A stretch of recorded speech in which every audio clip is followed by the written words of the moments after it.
माध्यम से मंत्री जी का धन्यवाद करता हूं और मैं मंत्री जी से निवेदन भी करूंगा कि आपने 31/3/2026 तक इनको बनाने की बात कही है, इनसे देरी ना हो, क्योंकि ये तीनों कॉलेज त्रावड़ी का 2017 में शुरू हुआ था, बस्तली का 2019 में और बस्ताड़ा का 2018 में।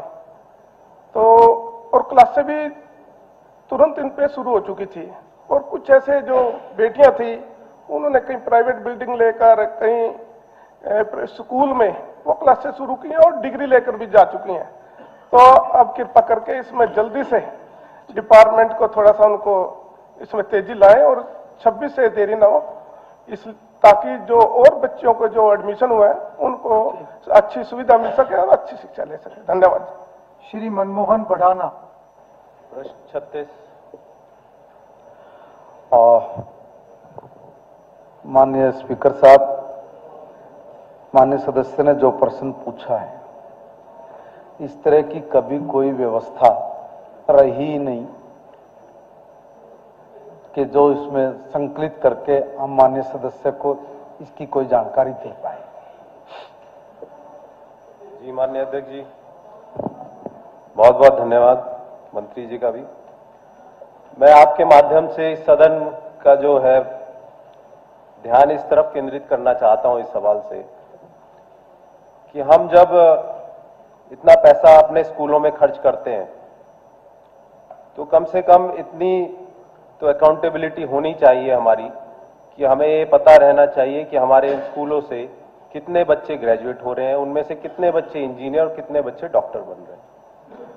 मेरा तात्पर्य ये है कि शिक्षा बहुत ही अनिवार्य है किसी भी राज्य या किसी भी देश के विकास के लिए, और अगर कहीं उसका स्तर कम रह गया, कोई अकाउंटेबिलिटी नहीं रही, तो उसमें कहीं ना कहीं जो हमारे बच्चों का नुकसान है। मैं एक आंकड़ा आपके सामने पेश करना चाहता हूं। सप्लीमेंट्री अपनी रखिए, सप्लीमेंट्री रखिए। जो आप एक छोटी सी बात मैं कहना चाहता हूं कि मेरे समाल खालगे का डाटा मेरे पास है। 229 करोड़ रुपए एक साल में खर्च हुआ 155 स्कूलों पर, और उसका हमारे पास ये डाटा नहीं है। तो एक जो है गंभीर विषय है कि मेरा विषय यह है कि भाई जितने प्राइवेट स्कूल अगर देखते हैं हम पूरे अपने राज्य में भी देश में भी, तो सरकारी स्कूल को एट पार लाने के लिए हमें क्या करना चाहिए। अब इसमें बहुत सारे खर्चे ऐसे होते हैं जो अनिवार्य नहीं होते हैं। मेरा एक सुझाव ये है माननीय मंत्री जी को भी, सरकार को भी। सुझाव नहीं दे सप्लीमेंट्री क्वेश्चन पूछिए। निवेदन करूंगा, सदस्य की भावनाओं को मैं समझ रहा हूं सर। ये चाह रहे हैं कि हमारे स्कूल में से कितने बच्चे इंजीनियरिंग के लिए गए, कितने बच्चों ने एमबीबीएस के लिए ट्राई किया, कितने बीएमएस के लिए ट्राई करे, कितने अलग अलग जगह पे गए हैं। इसका डाटा सरकार के पास होना चाहिए। मगर उसमें एक व्यवहारिक दिक्कत ये आती है कि भी कोई भी बच्चा पढ़ के उसके बाद वो गया कहाँ पर है, इसका विवरण तो हम लोगों के पास नहीं आ पाता। उसकी कोई न कोई व्यवस्था बननी चाहिए, शायद सदस्यगण का ये भाव है। अगर इसमें कोई इस तरह की कोई व्यवस्था बन पाती होगी तो उस पर जरूर विचार करना चाहिए, और हम लोग इस पे जरूर विचार करेंगे कि भाई आपकी ये बात है वो ठीक आ जाए। कोई बुरी बात नहीं, बहुत अच्छा आपने क्वेश्चन किया है, मगर ये एक बार व्यवहारिक तौर पे अमल में आ जाए तो मुझे लगता है कि एक बहुत अच्छा आंकड़ा प्रदेश के पास जुटा पाएंगे और हमें पता लगेगा कि हमारे बच्चे कहां पर क्या कर रहे हैं। ये अच्छी बात है, उसकी कोशिश की जा सकती है। चलिए, माननीय सदस्यगण, अब प्रश्नकाल समाप्त होता है। माननीय सदस्यगण, मुझे सदन को सूचित करना है कि श्री अनिल विज, माननीय परिवहन मंत्री, ने मुझे पत्र के माध्यम से सूचित किया है कि वे बुखार के कारण दिनांक 11 एवं 12 मार्च 2025 को सदन की बैठक में उपस्थित नहीं हो सकेंगे। इसी प्रकार श्री रणधीर पनिहार विधायक ने ईमेल के माध्यम से मुझे सूचित किया है कि दिनांक 8 मार्च 2025 को उनकी माताजी के देहांत के उपरांत 18 मार्च 2025 तक होने वाली शोक बैठक और 19 मार्च 2025 को हवन करके श्रद्धांजलि अर्पित की जाएगी, इसलिए वे 19 मार्च 2025 तक सदन की होने वाली बैठकों में उपस्थित नहीं हो सकते हैं।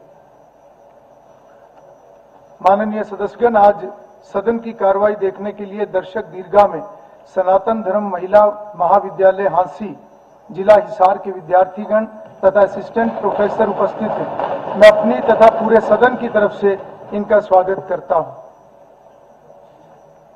माननीय सदस्यगण, अब शून्यकाल शुरू होता है। मैं शून्यकाल शुरू होने से पहले एक जानकारी जरूर रखना चाहूंगा। इसका पेपर होगा।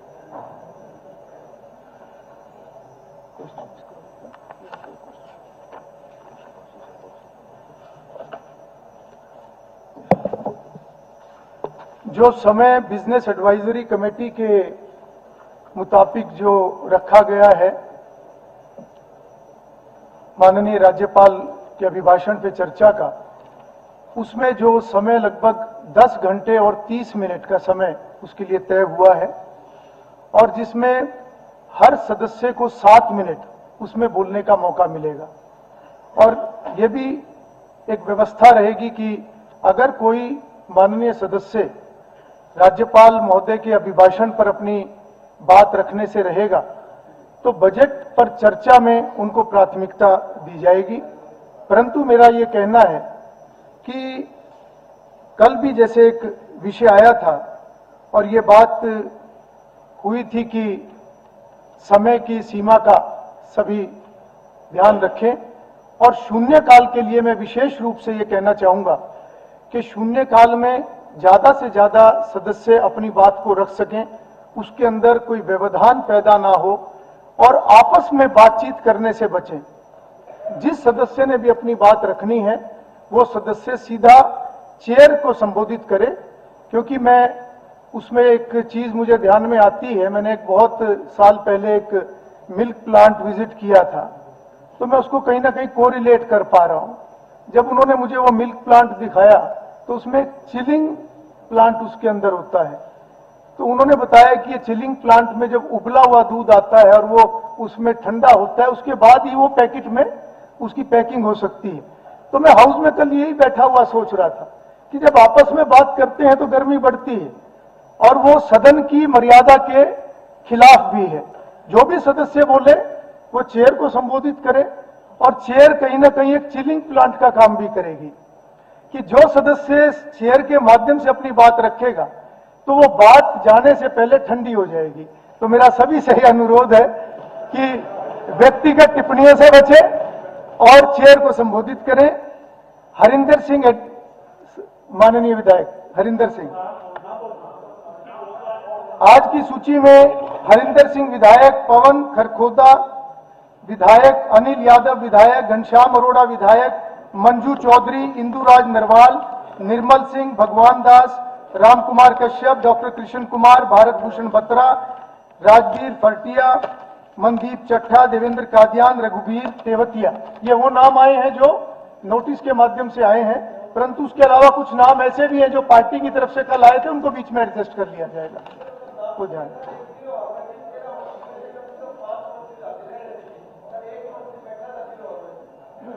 ठीक है। कल अगर इस प्रकार का जरूर ध्यान रखें कि मंत्रीगण भी रहें और अधिकारीगण भी जो रोस्टर के मुताबिक जिनकी ड्यूटी है वो भी उपस्थित रहें। चलिए, श्री हरिंदर सिंह। आदरणीय अध्यक्ष महोदय, सबसे पहले तो मैं आपको धन्यवाद देना चाहता हूं कि आपने मुझे 0 ओवर में बोलने का समय दिया।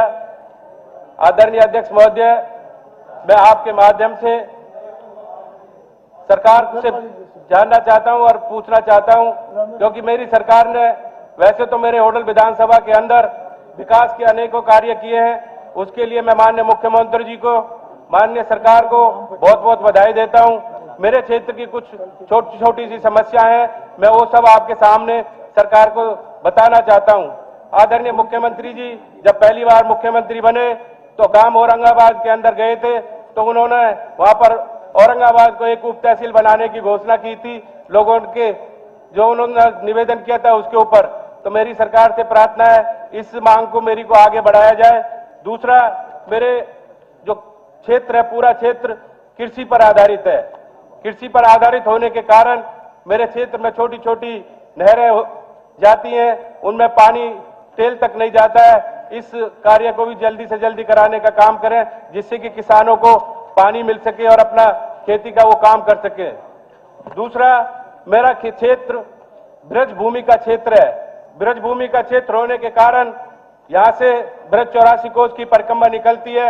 यहाँ से लाखों श्रद्धालु इस क्षेत्र से गुजरते हैं। मेरी आपसे निवेदन है, आपके द्वारा सरकार से निवेदन है कि ब्रज क्षेत्र होने के कारण इसको ब्रज मंडल विकास बोर्ड एक बनाया जाए और यहाँ पर चमेली वन धाम उपस्थित है, यहाँ पर सती सरोवर धाम उपस्थित है, यहाँ पर लक्ष्मी नारायण धाम उपस्थित है, इनका सुंदरीकरण कराया जाए। ये मेरी सरकार से आपके द्वारा मांगे हैं। और मेरा होडल विधानसभा क्षेत्र पिछड़ा क्षेत्र है। पिछड़ा क्षेत्र होने के कारण यहाँ पर कोई भी औद्योगिक इकाइयां नहीं है। मैं आपसे निवेदन करूंगा इस क्षेत्र में उद्योगों इकाइयों के लिए ज्यादा से ज्यादा बजट में प्रोविजन किया जाए। होडल विधानसभा क्षेत्र सबसे लास्ट में आता है और मेरे होडल विधानसभा की आबादी भी बहुत ज्यादा बढ़ती जा रही है। जाम की स्थिति बनी रहती है। मेरा आपसे निवेदन है, आपके द्वारा सरकार से निवेदन है, यहाँ पर होडल में एक बाईपास का निर्माण किया जाए, हसनपुर में एक बाईपास का निर्माण किया जाए, जिससे कि लोगों को सुविधा हो सके। मेरे क्षेत्र से ज्यादा दूर पर जो जेवर एयरपोर्ट नहीं है, वहां पर जाने में लोगों को बहुत सुविधाएं होंगी। नजदीक पड़ता है, 15-20 किलोमीटर में जेवर एयरपोर्ट हो जाएगा। इसलिए ज्यादा से ज्यादा सुविधाएं मेरे होडल विधानसभा को दी जाए। और मैं आपके माध्यम से सरकार से एक और निवेदन करना चाहूंगा। जो मेरा विधानसभा क्षेत्र है, इसमें पीने का पानी बहुत क्रिटिकल एरिया में पहुंच चुका है। जो 3 लेवल है उससे भी नीचे जा रहा है। इसलिए रैनीवाल योजना के तहत होडल विधानसभा को पानी की सप्लाई की जाए, क्योंकि होडल से जब पानी का निकास होता है तो मेवात के लिए जाता है रैनीवाल योजना के तहत। तो मेरी आपके माध्यम से सरकार से निवेदन है, रैनीवाल योजना के तहत होडल को भी पानी दिया जाए, जिससे कि वहां के लोगों का विकास हो सके और उनको अच्छा पानी पीने को मिले। एक मेरे क्षेत्र में पॉलिटेक्निकल कॉलेज की स्थापना की जाए, क्योंकि बच्चों को पढ़ने के लिए काफी दूर जाना पड़ता है, क्योंकि होडल से जहां पर पॉलिटेक्निकल कॉलेज है वो बहुत दूर पड़ता है। इसलिए मेरी आपके माध्यम से इन्हीं सभी मांगों को सरकार के द्वारा पूरा जल्दी से जल्द पूरा किया जाए। आपने मुझे बोलने का समय दिया, आपका बहुत बहुत धन्यवाद। जय हिंद। श्री कुलदीप वत्स, 0 सब्जेक्ट्स है, but we are talking in general, फिर हम तो अपने टॉपिक पे बोलते हैं। नहीं, 0 आवर में आप अपना कोई भी विषय रख सकते हैं। नहीं, आपने प्रदेश का भी रख सकते हैं, अपने विधानसभा। नहीं, देखिए वो मैं क्लियर कर देता हूं। हाँ जी। अभी हमने 0 आवर में 3 मिनट से बढ़ा के लंबे सेशन में 5 मिनट किया है। ये एक व्यवस्था है बजट सत्र की, क्यों जो लंबा चलता है। जब छोटे सत्र होते हैं उसमें लोकसभा की तर्ज पर एक नोटिस, वो हम समय सीमा के हिसाब से देखेंगे वो कितने शब्दों का होगा, तो वो रिटर्न नोटिस को पढ़ा जाएगा ताकि वो कम समय में पूरा विषय आ सके। ऐसी व्यवस्था है।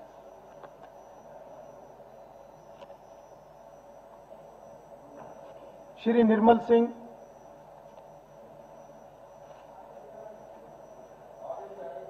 श्री भगवान दास कबीरपंथी। धन्यवाद अध्यक्ष महोदय। अध्यक्ष महोदय, मैं आपके संज्ञान में कुछ समस्याओं का और ध्यान दिलाना चाहता हूं। एक प्रधानमंत्री आवास योजना के तहत गांव में मकान के लिए लोगों के सर्वे कराए गए थे, जिसमें जो लोग जिनको जरूरत थी विभाग द्वारा वो उनकी मंजूरी दे करके आगे उनको सरकार को भेज दिए थे, और अब सरकार द्वारा उन मकान बनाने के लिए पैसा आ चुका है। लेकिन पैसा आने में कुछ देरी हुई, जिसकी वजह से जो गरीब आदमी था जिसके मकान कच्चे थे वो टूट गए थे, मजबूरी में उन्होंने बना लिया था। लेकिन अब जब विभाग की टीम दोबारा सर्वे करने के लिए गई तो उन्होंने वो मकान बनाने की वजह से वो उसको रिजेक्ट कर दिया। तो मैं आपके माध्यम से प्रार्थना करूंगा कि मजबूरी में उन्होंने बना लिया है तो उस मकान मालिक को उसके पैसे जो उसके सैंक्शन होकर आए थे उसके देने चाहिए, ताकि उस गरीब पर मार ना पड़े। और कुछ इस दौरान कुछ ऐसे परिवार जिनके मकान सैंक्शन हुए थे उनकी डेथ हो चुकी थी, जिसके नाम जमीन थी। तो इस कारण से भी, क्योंकि उसका परिवार का कोई ना कोई सदस्य उस मकान में रहता है, तो उसको भी वो राशि दिलाई जाए ताकि वो अपना मकान बना करके उसकी जो समस्या थी वो दूर हो सके। और दूसरा, एक मंडियों में कुछ छोटे आड़ती हैं जिनको बूथ अलाट हुए थे और उन्होंने अपने आड़त का काम उस पर शुरू कर लिया था, लेकिन उस पर लाइसेंस विभाग जारी नहीं करता, जिसकी वजह से वो दूसरे जो आड़ती हैं बड़े, उनको 2-2 लाइसेंस मिलते हैं, उनसे वो किराए पर लेकर अपना काम चलाते हैं। तो मेरी प्रार्थना है कि इन छोटे बूथों पर भी लाइसेंस दिया जाए।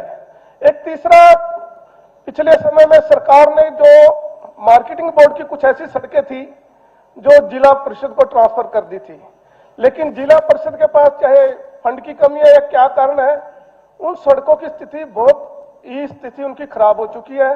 जिला परिषद उन सड़कों पर काम नहीं कर पा रहा।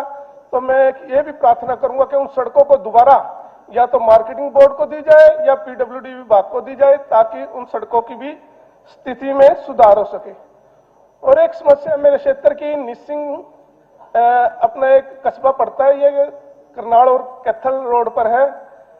ये बाजार इसके बीच में है और बड़े बड़े इसमें राइस सेलर हैं, तो जाम की स्थिति इसमें ज्यादा रहती है।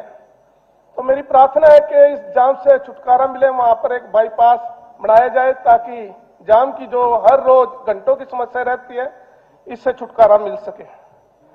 एक सरकार ने जो हमारे कैंसर के मरीज हैं उनके लिए जो थर्ड स्टेज पे है, कुछ सहायता 25 रुपए के आसपास उनको देने की बात की है ताकि वो अपना इलाज कर सके। मैं आपसे प्रार्थना करूंगा कि कैंसर का कोई भी मरीज हो, जो डॉक्टर जिसको डिक्लेयर कर दे, चाहे वो फर्स्ट स्टेज का हो या सेकंड स्टेज का पर हो, वो सबको वो सहायता राशि मिलनी चाहिए ताकि सभी वो अपनी दवाई वगैरह लेकर के अपना इलाज करा सके। इतनी बात करनी थी। बहुत बहुत धन्यवाद अध्यक्ष। श्री निर्मल सिंह। स्पीकर सर, अम्बाड़ा में ड्रेनेज की बहुत बड़ी समस्या है और बरसात आने वाली है।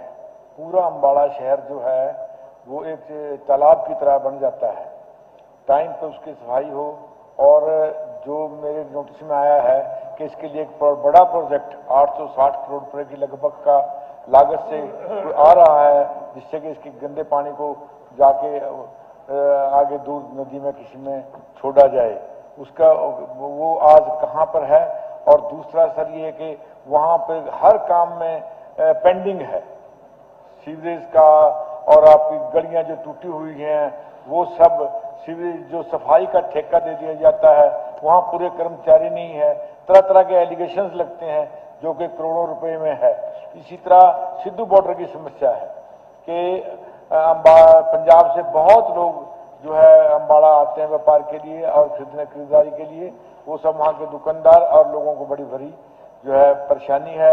IMT की बात पहले हुड्डा साहब के राज में बनने वाला था वहाँ पंजोखरा में, तो अब कोई हिसार रोड पर शायद उसका कोई प्रावधान और जमीन दिखी जा रही है, उसकी स्थिति क्या है। और एक कल में जो मुद्दा उठाया था कि हमारा जो वाटर लेवल है वो बहुत नीचे चला गया और कैंसर के केसेस बहुत बढ़ गए।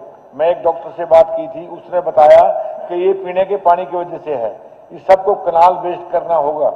वो उसके लिए क्या प्रावधान है।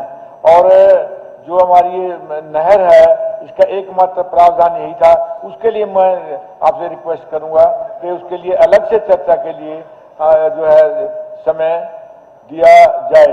धन्यवाद। श्री राजवीर फरटिया। धन्यवाद अध्यक्ष महोदय।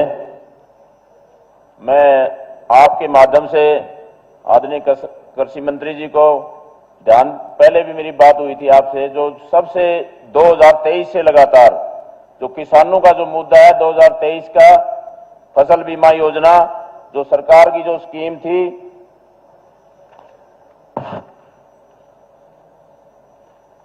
अकेला जिला भिवानी की बात करूं तो तकरीबन उस टाइम जो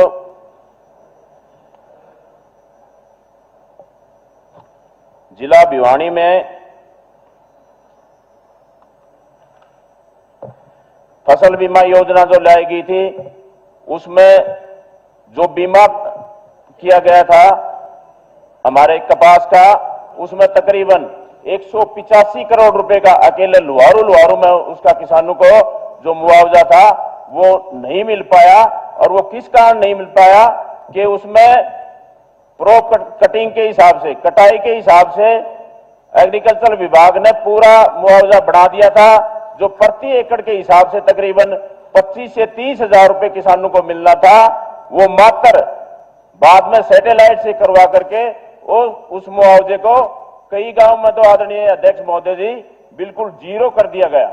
और कई गांव में नाम मात्र 2000 रुपए, 2500 रुपए दिखा करके और वो कंपनी और अधिकारियों ने मिल करके, जो इस जिला भिवानी की नहीं पूरे प्रदेश में 2023 का जो तकरीबन जिला भिवानी का 3.5 करोड़ रुपए का उसमें अधिकारियों ने और कंपनी ने मिल करके किसानों के साथ जो धोखा किया, तो आदरणीय अध्यक्ष महोदय, मैं आपके माध्यम से आदरणीय कृषि मंत्री जी को, और मुख्यमंत्री जी यहां पर है नहीं, इनके संज्ञान में भी पहले मैं भी लेके आया था, किसान भी मिले थे, और कल भी प्रदर्शन सिवानी में भी, लोहारू में भी किसानों ने लगातार आंदोलन कर रहे हैं।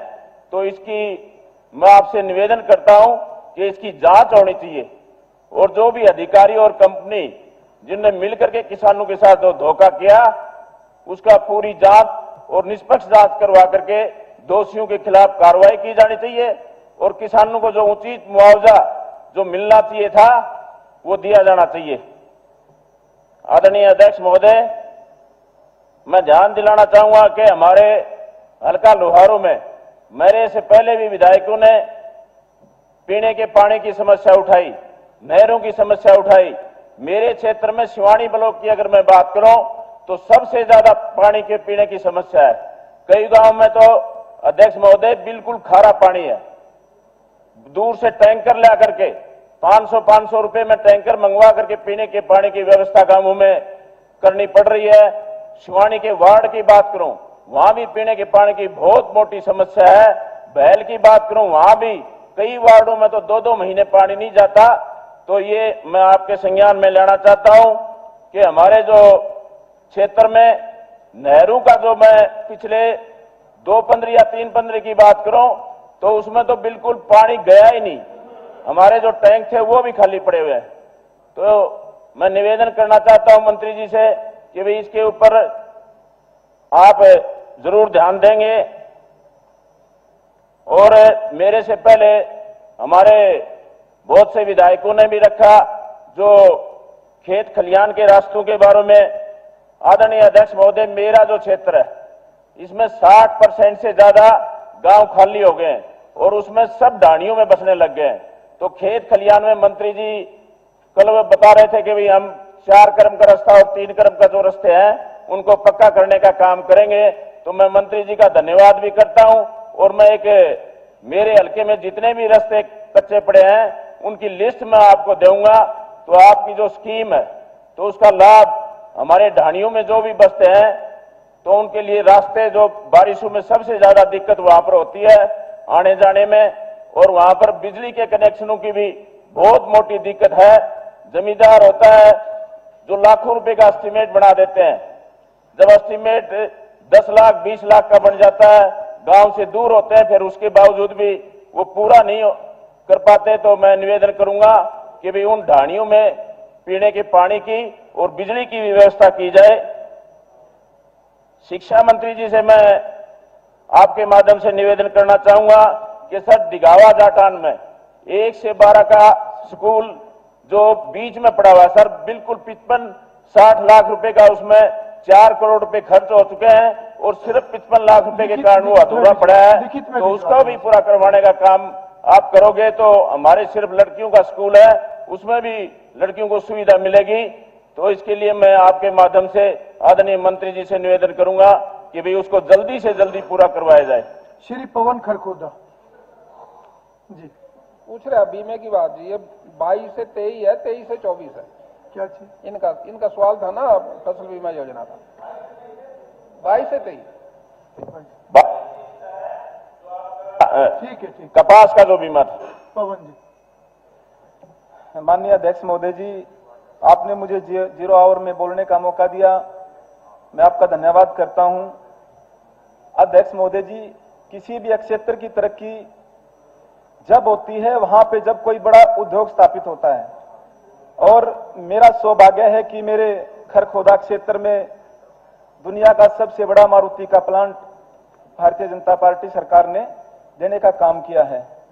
लेकिन मेरा एक निवेदन है कि उस क्षेत्र में मारुति के प्लांट के साथ साथ काफी हजारों फैक्ट्रियां भी वहां पे लगने का काम होने जा रहा है। लेकिन मेरा एक निवेदन है कि उसमें यूपी और बिहार और अन्य क्षेत्रों के बच्चों को प्राथमिकता दी जाती है। लेकिन मेरा एक छोटा सा निवेदन है आपके माध्यम से सरकार को कि वहां पर जो हमारे बच्चे, किसी ने ITI की है, किसी ने इलेक्ट्रीशियन का कोर्स किया है या किसी ने अन्य किसी वेंडर का कोर्स किया है, तो कम से कम वहां पर 10% बच्चों को उसमें रिजर्वेशन देने का काम किया जाए ताकि उनका भविष्य भी वहां पे सुरक्षित हो सके। और हमारे क्षेत्र में एक कन्या कॉलेज है, वैसे तो वो एक प्राइवेट कॉलेज है, लेकिन काफी लंबे समय से हमारे आसपास के 40 गांवों की लगभग वो डिमांड है कि उसको सरकारी मान्यता दी जाए, क्योंकि प्राइवेट कॉलेज में फीस ज्यादा होती है। तो जो हमारी छात्राएं, हमारे बच्चे हैं जो आर्थिक रूप से कमजोर होते हैं, वो फीस पे नहीं कर पाते। अगर उसको हम सरकारी मान्यता दे देंगे तो वो भी उसमें शिक्षा ग्रहण कर सकते हैं। और दूसरा, हमारे खरखोदा क्षेत्र में कई बड़े बड़े गांव हैं, जैसे फरमाना गांव है, खांडा गांव है, सिसाना गांव है, रोहट गांव है, रोहना गांव है, राजदाना गांव है। उनमें अगर मैं बात करूं तो वहां से शहर की दूरी ज्यादा होती है।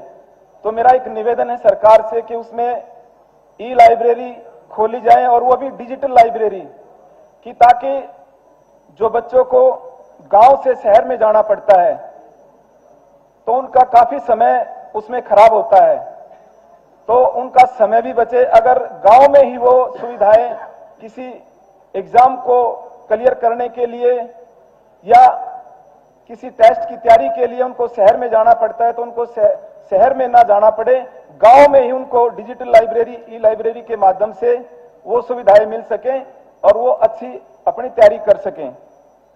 एक हमारा मुख्य मार्ग है जी, खरखोदा से हमारा दिल्ली रोड, बीच में हमारा पिपली गांव पड़ता है, और खरखोदा से हमारे जो दिल्ली का क्षेत्र है, ओचंदी बॉर्डर, बिल्कुल 5 किलोमीटर की दूरी पर है, और वहां से लाखों लोग, लाखों व्हीकल आए दिन गुजरते हैं।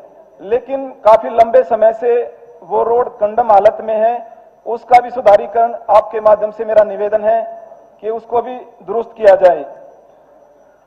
और हमारे खरखोदा क्षेत्र वैसे तो हमारा किसान बाहुल्य क्षेत्र है, और वहां पे कई गांव ऐसे हैं कि जहां पर टेल तक नहरी पानी नहीं पहुंच पाया अभी तक। तो मेरे निवेदन है कि पानी की मात्रा को बढ़ाया जा सके ताकि अंतिम छोर तक भी हम वो पानी देने का हम काम कर सकें।